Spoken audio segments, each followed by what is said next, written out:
줄 알았는데 이상하네요.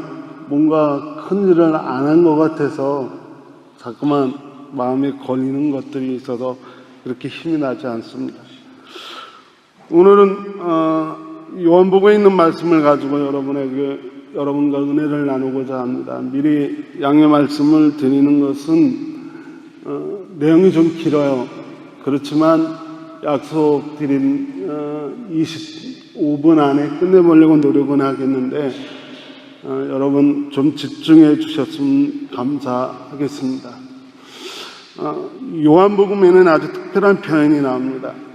헬라어로 이야기하면 에고에이미라고 하는 표현인데요. 영어로 말하면 I am이라고 하는 표현이고요. 독일어로는 이시빈이라고 하는 표현입니다. 우리말로 하면 나는 무엇이다 라고 하는 표현입니다. 이건 아주 특별한 표현인데요. 그래서 요한복음에는 이 나는 무엇이다 에고에이미라고 하는 이 표현이 7번이 나옵니다. 나는 생명의 빵이다. 나는 세상의 빛이다. 나는 양의 문이다. 나는 선한 목자다. 나는 부활이요 생명이다. 나는 길이요 진리요 생명이다. 나는 참 포도나무다 라고 하는 이 에고에이미라고 하는 이 특별한 표현은 예수님이 당신의 생애에 있어서 아주 중요한 순간마다 사용했다라고 이야기합니다. 예수님은 자기 생애에 다가온 아주 중요한 시점에 대해서 나는 누구다라고 하는 자기 확신, 자기 인식이라고 불리우는 내가 누구다라고 하는 분명한 확신을 가지고 그 중요한 생애 전환점을 넘어가셨던 것 같습니다.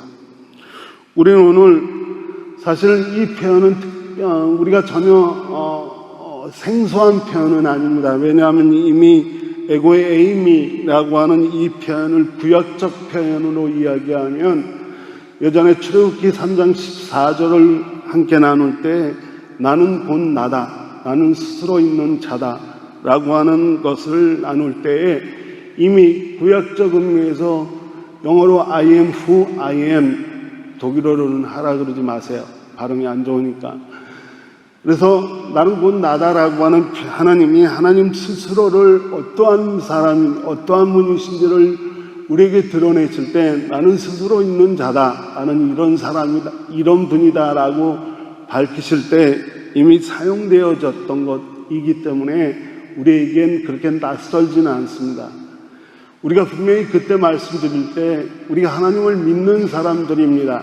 그러나 우리가 믿는 하나님이 어떤 분이신지를 모른 채 믿는다라고 하는 것은 우리가 어쩌면 하나님을 믿는다라고 하는 말이 잘못된 거 아닌가라고 하는 질문에서 우리가 하나님을 믿는다면 하나님이 어떤 분이신가라고 하는 질문을 가지고 모세가 이스라엘 백성이 모세에게 너를 보낸 하나님이 누구냐, 그 이름이 뭐냐라고 묻는 물음에 하나님이 나는 곧 나다. 나는 스스로 있는 자다라고 대답하는 대답을 통해서 하나님은 누구이신가를 알고 그 하나님을 올바르게 믿자라고 말씀을 나눴습니다. 그런 의미에서 오늘 요한복음서에 나오는 이 특별한 표현, 7가지의 이 특별한 표현을 통해서 우리가 알고자 하는 것은 바로 우리가 부활하신 예수 그리스도가 사흘 만에 성경대로 부활하신 예수 그리스도가 우리에게 희망이 되고 우리에게 큰 능력이 된다. 그리고 예수 그리스도의 부활은 그냥 먼지 쌓인 성경 속의 이야기도 아니고 우리가 믿는 교리가 아니라 그것이 우리의 삶 속에서 사건이 되어야 된다라고 하는 말씀을 나누면서 그러면 도대체 부활하신 예수 그리스도 그는 누구인가 라고 하는 질문에 우리가 답을 좀 구해보자 라고 하는 것입니다. 부활하신 예수 그리스도, 요한 공동체가 가지고 있었던 예수 그리스도에 대한 그들의 고백, 그것이 아마 다시 요한복음서에서 예수 그리스도의 자기인식을 통해서 알려지고 있는 것입니다. 첫 번째로 요한복음 6장 35절 말씀에 이런 말씀이 있습니다. 예수께서 그들에게 말씀하셨다. 내가 생명의 빵이다.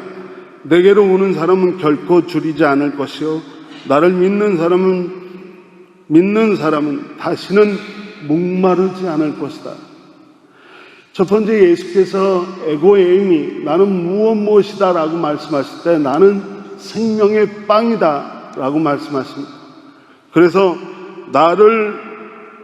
내게로 오는 사람은 결코 다시는 배고파하지도 않고 다시는 목말라 하지도 않을 것이다 라고 말씀합니다. 근데 참 재밌는 사실은 이거 에고에이미라고 하는 예수님 자기인식이 요한복음에 7번 나오는 것처럼 요한복음을 자세히 살펴보시면 요한복음에서는 예수님의 생애에서 기적이라고 하는 사건을 7가지만 다룹니다.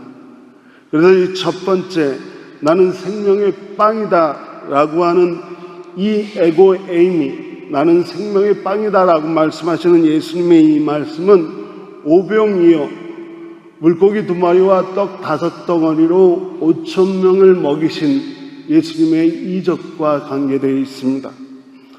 여러분, 우리는 배고파하는 존재죠.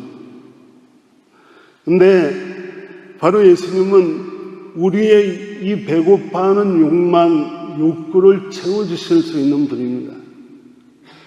그런데 더 큰 의미는 사실은 우리가 배고프다고, 아침에 배고프다고 아침 먹고 나면 점심, 저녁 배 안 고픕니까? 우리는 배고파서 그 배를 채우지만 다시 배고파하는 존재입니다. 목말라서 물을 마시고 나면 영원히 목마름이 사라져버리는 존재가 아니라 다시 목말라 할 수밖에 없는 존재입니다. 우리는 욕망과 욕구의 굴레에 갇혀버린 사람들입니다.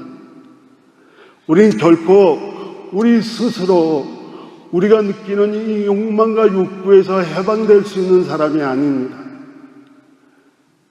그때 예수님은 누구인가 라고 하는 질문에서 바로 우리가 영원히 벗어날 수 없는 이 욕망과 욕구의 굴레에서 우리를 해방시켜 주시는 분이 예수 그리스도입니다. 부활하신 예수 그리스도가 우리가 도저히 떠날 수 없는 죽음의 권세를 이기신 것처럼 우리가 벗어날 수 없는 욕망과 욕구의 굴레 속에서 우리를 해방시켜 주실 수 있는 분이 부활하신 예수 그리스도입니다. 여러분 모두가 예수 그리스도 안에서 참 생명의 빵을 얻으시는, 그래서 너희가 내게로 오면 다시는 목말라 하지 않고 다시는 배고파하지 않을 것이다 라고 하는 이 욕망과 욕구의 굴레에서 해방되는 큰 기쁨을 누리시길 주님의 이름으로 간절히 축원을 드립니다. 두 번째로 요한복음 8장 12절에서 예수님은 다시 이렇게 말씀하십니다. 예수께서 다시 그들에게 말씀하셨다. 나는 세상의 빛이다. 나를 따르는 사람은 어둠 속에서 다니지 아니하고 생명의 빛을 얻을 것이다 라고 말씀하십니다. 첫 번째는 나는 생명의 떡이다 라고 말씀하셨고, 두 번째로 나는 세상의 빛이다 라고 말씀하셨습니다. 이 세상의 빛이다 라고 하는 말씀은 예수님이 어떤 기적과 연결되냐 하면, 여러분 성경 안에 가장 많이 나오는 예수님의 이적이 바로 소경의 눈을 뜨게 하시는 거예요. 소경의 눈을 뜨게 하시는 거예요. 이걸 한마디로 이야기하면 어둠 속에 갇혀있는 사람들에게 그 어둠에서 해방되게 하신다라고 하는 것이죠. 빛을 잃어버린 사람들에게 빛을 찾아주시는 예수님이십니다. 그래서 예수님이 나는 세상의 빛이다 라고 말씀하시는 것은 우리가 어둠 속에서 빛을 잃어버리고 있는 존재이기에 그 빛을 잃어버린 우리에게 빛을 찾아주시는 분이 예수 그리스도이심을 믿으시기 바랍니다. 바로 부활하신 예수 그리스도는 소경이 눈을 뜨는 것처럼 우리에게 빛을 찾아줍니다. 우리는 어떤 어둠에 갇혀 있습니까? 우리의 생각, 우리의 경험, 우리의 지식, 우리가 가지고 있는 짧은 사고, 어떤 의미에서 이것들이 우리를 가둬버렸습니다. 그래서 성경에 보면 주님께서 늘 안타까워하시는 것이 내가 말해도 너희는 듣지 않고 내가 말해도 너희는 보지 않고 너희가 볼 수 있으면서 믿지 않는다라고 말씀합니다. 보면서 믿지 않는, 우리 생각과 사고에 갇혀버려서 보여줌에도 불구하고 믿지 않는 세상이 바로 우리가 살고 있는 세상입니다. 바로 이 어둠 속에 갇혀있는 세상에서 우리에게 빛으로 인도해 주시는 분이 예수 그리스도입니다. 우리가 어떻게 하면 주님의 빛으로 나갈 수 있겠습니까? 우린 스스로 빛을 낼 수 있는 사람이 아닙니다. 사도 바울도 그는 스스로 자신이 예수 그리스도를 핍박하는 줄 몰랐습니다. 그러나 부활하신 예수 그리스도가 빛으로 다가오실 때 그 빛이 사도 바울을 자신의 편견과 사고 속에서 갇혀있던 자신을 해방시켜서 예수 그리스도를 다시 보게 만들었습니다. 여러분 모두 이 땅의 어둠 속에 갇혀있지 마시고 예수 그리스도 안에서 새로운 빛을 발견하여 생명의 빛 안에서 승리하는 저와 여러분이 되길 주님의 이름으로 축원합니다. 세 번째로 요한복음 10장 7절에 보면 예수님께서 이렇게 말씀하십니다. 예수께서 다시 말씀하셨다. 내가 진정으로 진정으로 너희에게 말한다. 나는 양이 드나드는 문이다. 나는 양이 드나드는 문이다. 첫 번째로는 나는 생명의 떡이다. 두 번째로는 나는 세상의 빛이다. 세 번째로는 나는 양이 드나드는 문이다. 사실 이것은 이스라엘 예루살렘을 가본 사람은 그 그림이 그려집니다. 이스라엘 예루살렘에는 양들이 드나드는 문이 따로 있었습니다. 멀리 지방에서 양들을 몰고 오는 사람들이 양과 함께 들어갈 수 있는 문이 양문이었어요. 양의 문. 그런데 여러분, 양의 문이라고 하는 말을 성경을 읽다 들으셨을 거예요. 양문 곁에 베데스다라고 하는 연못이 있습니다. 양문으로 들어가면 양문 그 곁에 베데스다라고 하는 연못이 있는데 바로 그 베데스다라고 하는 연못에 38년 동안 병을 앓고 있던 병자가 베데스다 연못에서 일어나는 기적을 기다리고 있었어요. 그때 예수님이 그 38년 된 병자를 만나셔서 그의 병을 고쳐주십니다. 여러분, 우리는 늘 무언가 기다리며 사는 존재 아닙니까? 아마 이 38년 된 병자도 자신의 삶 속에 찾아온 이 억울함과 고통스러움의 해방을 기다리고 있었을 것입니다. 그러나 그는 그 베데스다 연못에서 계속 기다리기만 할 뿐 하나님을 만나지도 못했고 자신의 몸의 치료도 이루지 못했습니다. 하지만 그때 그 양의 문으로 들어오신 예수 그리스도를 만납니다. 더 이상 기다릴 필요가 없는 거죠. 너희가 기다리고 있는 그곳이 아니라 너희가 들어가야 될 곳은 양의 문, 곧 예수 그리스도입니다. 그래서 요한복음 10장 9절의 말씀에 보면 나는 문이다. 누구든지 나를 통하여 들어오면 구원을 얻고 드나들면서 꼴을 얻을 것이다. 예수가 바로 우리가 해방되고자 하는 그 기다림의 종지부를 찍을 수 있는 문이십니다. 여러분이 그 예수의 문으로 들어오실 때 우리가 기다리고 있는, 학수고대하면서 기다리고 있는 그 문제의 해결을 예수 그리스도 안에서 이룰 수 있는, 부활하신 예수 그리스도는 바로 우리 문제 해결의 문임을 믿으시길 주님의 이름으로 축원합니다. 이제 네 번째로 요한복음 10장 11절에서는 오늘 본문의 말씀입니다. 저는 이 표현이 가장 아름다워서 이것을 오늘 본문으로 선택했습니다. 나는 선한 목자이다. 선한 목자는 양들을 위하여 자기 목숨을 버린다. 여러분, 예수 그리스도는 생명의 떡이시며 예수 그리스도는 세상의 빛이시며 예수 그리스도는 양의 문이십니다. 그리고 예수 그리스도는 선한 목자입니다. 이 예수 그리스도가 선한 목자이다, 나는 선한 목자이다 라고 하는 이 자기 고백은 예수님과 어떤 기적과 연결되어 있냐 하면 물 위를 걸어오시는 기적과 연관이 되어 있습니다. 여러분 아시죠? 제자들이 목적지로 향해 가려고 배에 올랐습니다. 그리고 배를 띄웠어요. 그리고 배가 한참 목적지를 향해 가고 있는데 풍랑이 일었습니다. 그래서 그들이 거의 죽게 됐죠. 근데 여기에 중요한 게 있습니다. 뭐냐 하면 풍랑이 일어 죽게 된 게 중심이 아니라 결국 그 배는 목적지로 갈 수 없게 되었다라고 하는 이야기입니다. 그때 예수님께서 무리를 걸어 그 배에 오셨습니다. 예수께서 그 배에 오셔서 변한 게 뭔지 압니까? 예수께서 그 배에 무리를 걸어서 그 배에 오시고 변화된 건 풍랑이 잔잔해져서 그 배가 더 이상 가지 못했던 목적지를 향해 갈 수 있게 되었다라고 하는 겁니다. 결국 그 배는 원래 가려고 했던 목적지에 도달하게 됩니다.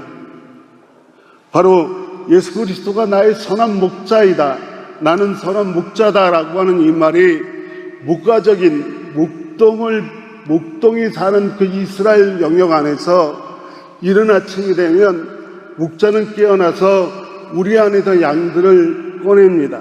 왜요? 푸른 초장으로 가기 위해. 이른 아침에 양들을 우리에서 꺼내는 이유는 그 양들과 함께 목적지가 있다는 얘기예요. 어디요? 충분히 먹고 배불릴 수 있는 푸른 초장으로 가는 것이 그들의 목적입니다. 그때 목자는, 그것도 선한 목자는 바로 우리 안에서 나와서 푸른 초장으로 가는 그 양들을 안전하게 목적지까지 데리고 가는 겁니다. 이리로부터 보호하고 강력하게 내리쬐는 햇볕으로부터 양들을 보호해서 안전하게 원래 가려고 했던 목적지까지 데려다 놓는 게 선한 목자입니다. 그리고 푸른 초장에서 풀을 뜯던 양들이 해가 서산을 넘어갈 때 다시 그 푸른 초장을 떠나 어디론가 움직이기 시작하죠. 어디죠? 쉴 만한 물가, 원래 있었던 우리 안으로. 목자는 바로 그때 어둠이 다가와서 도둑새와 양떼들이 판을 칠 때 그 양들이 목적한 우리 안까지 쉴 만한 물가까지 안전하게 도착하도록 보호하는 것이 선한 목자입니다. 이 원래 목적했던 그 목적지까지 가도록 자신의 목숨을 내놓고 양들을 보호하는 것이 선한 목자입니다. 여러분, 지금은 여러분들이 어떤 분들은 이미 은퇴하셨지만 아직 은퇴하지 않고 직장에서 일하시는 분들은, 공부하시는 분들은 아침에 일어나서 어디로 가십니까? 푸른 초장으로 가시죠.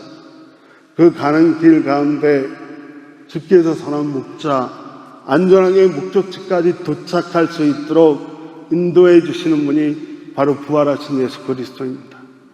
열심히 일하다가 여러분 다시 출발하죠. 그리고 그 목적지는 어디입니까? 나의 아내와 살아가는 자식들과 편안히 쉴 만한 내 집으로 돌아오는 그 길. 그래서 목적지까지 안전하게 도착한 것, 그것이 바로 주께서 우리에게 행하시는 일입니다. 여러분의 최종 목적지는 어디입니까? 우리의 최종 목적지는 주님과 함께 사는 것입니다. 우리의 최종 목적지를 향해 우리가 가고 있는데 우리가 그 목적지에 도달하지 못할 수많은 일들이 우리의 삶 속에 생겨납니다.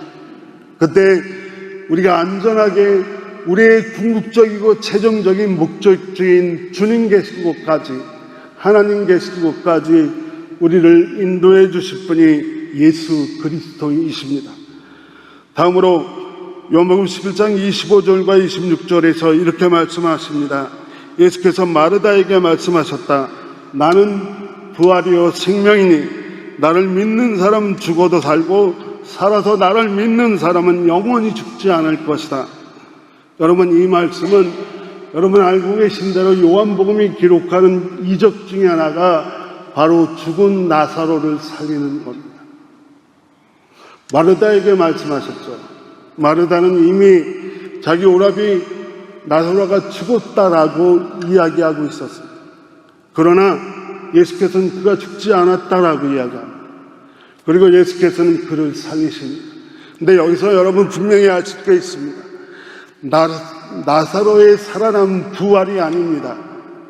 왜냐하면 나사로의 살아남은 그가 더 살다가 죽을 것이기 때문에 그렇습니다. 나사로의 부활, 다시 살아나면 생還, 다시 살아 돌아온 것일 뿐 부활은 아닙니다. 근데 예수께서 그를 살리셨습니다. 왜 가끔 그런 소리 듣습니다. 죽었다 살아난 사람들. 그러나 그건 두 가지 중에 하나요. 하나는 새빨간 거짓말 또는 사기이거나 아니면 정말 엄청난 일이 일어난 거죠. 여러분, 죽었다 살아난 사람들의 이야기를 들으셨습니까? 심장이 잠시 멈췄다가 뛴 사람들의 이야기, 뭔가 의학적 오류에 의해서 죽었는지 아는 사람은 다시 살아난 경험들을 합니다. 그렇지만 정말 나사로처럼 이미 죽어서 썩어버린 사람이 다시 살아났다, 이건 둘 중에 하나입니다. 새빨간 거짓말이던가 아니면 정말 위대한 사건이 일어난 겁니다. 여러분, 예수 그리스도가 부활하셨습니다. 며칠 만에? 사흘 만에. 그것도 성경의 말씀대로. 여러분, 이것도 마찬가지로 둘 중에 하나입니다. 새빨간 거짓말이던가 아니면 정말 위대하고 놀라운 일이 일어난 겁니다. 여러분은 예수 그리스도의 부활을 어떻게 믿으십니까? 믿는 척하면서 여전히 어떻게 죽은 사람이 되살아나 새빨간 거짓말이던가 사기다 라고 믿으십니까? 아니면 정말 우리가 기대하던 부활의 첫 열매가 되신 예수 그리스도, 이 부활이 우리에게 위대하고 놀라운 사건이다 라고 고백하십니다. 사실 저는 의도가 있어서 요한복음 11장 26절을 읽으면서 마지막 한 구절을 빼먹었습니다. 일부러 뺀 그 구절은 바로 이런 구절입니다. 예수께서 나는 부활이요 생명이니 나를 믿는 자는 죽어도 살고 살아도 믿는 자는 영원히 살 것이다 라고 말씀하시고 마지막 한 문장으로 뭐라고 말씀하셨냐면 너희는 이것을 믿느냐? 여러분, 예수 그리스도가 성령대로 부활하셨습니다. 그분이 어떤 분이신가라고 우리가 지금 찾고 있는 이 시점에 예수 그리스도가 나는 생명이고 부활이다, 부활이고 생명이다 라고 말씀하시는 이 말씀을 여러분은 믿으십니까? 자, 여섯 번째로 요한복음 14장 6절에서 예수께서 이렇게 말씀하십니다. 예수께서 그들에게 말씀하셨다. 나는 길이요 진리요 생명이니 나를 걸치지 않고는 아무도 아버지께로 갈 사람이 없다라고 말씀하십니다. 나는 길이고 진리고 생명이다라고 말씀하십니다. 요한의 특별한 기록은 4장을 보면 4장 안에 기적과 이적의 역사가 뒤섞여 있습니다. 근데 나중에 집에 가서 읽어보시면 요한복음 4장은 길과 관계되어 있습니다. 예수님은 유대에 있다가 유대를 떠나 길을 나서셨다라고 되어 있습니다. 예수께서 길이십니다. 유대를 떠나 어디로 향해 가시냐면 갈릴리로 향해 가십니다. 근데 갈릴리로 가신다라고 하면 되는데 예수께서 사마리아를 통해, 그러니까 길을 정하셨다는 거예요. 예수께서 길을 정하셨다라고 합니다. 사마리아를 통해 가시다가 수가성이라고 하는 곳에 들게 되죠. 그 수가성에서 누구를 만납니까?